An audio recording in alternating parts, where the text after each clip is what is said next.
शिवसेनेच्या बालेकिल्ल्यात काँग्रेस विधानसभेच्या जागेसाठी आग्रही असल्याचं पाहायला मिळत आहे।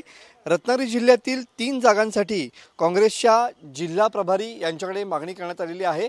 नुकताच या ठिकाणी काँग्रेसच्या जिल्हा प्रभारी यांचा दौरा झालेला आहे आणि त्याच अनुषंगाने रत्नागिरी, राजापूर आणि चिपळूण विधानसभेची जागा ही काँग्रेसला सोडण्यात यावी अशी मागणी काँग्रेसच्या माध्यमातून या ठिकाणी केलेली पाहायला मिळते आहे।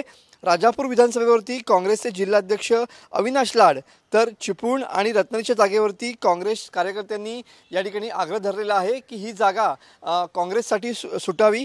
उद्धव सेना आणि राष्ट्रवादीचे प्राबल्य असलेल्या महाविकास आघाडीच्या या ठिकाणी मारामारीत काँग्रेसच्या हाती नक्की या 3 जागा पडणार का याची उत्सुकता लागून झालेली पाहायला मिळते। मात्र नुकताच या ठिकाणी काँग्रेसच्या रत्नागिरी प्रभारी यांचा दौरा झाला आणि त्याच अनुषंगाने सध्या महाविकास आघाडीतल्या काँग्रेस या पक्षाने या ठिकाणी 3 जागांसाठीचा आग्रह धरल्याची माहिती या ठिकाणी समोर येते आहे आणि या संदर्भातील या 3 जागा काँग्रेसला सुटणार का याची उत्सुकता सगळ्यांना लागून झालेली पाहायला मिळते।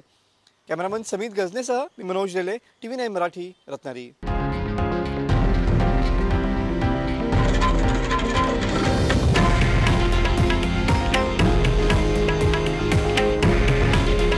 हे आहे देशातील नंबर 1 न्यूज नेटवर्क आणि आपण पाहत आहात TV9 मराठी। काळजी तुमची, हित महाराष्ट्राचं।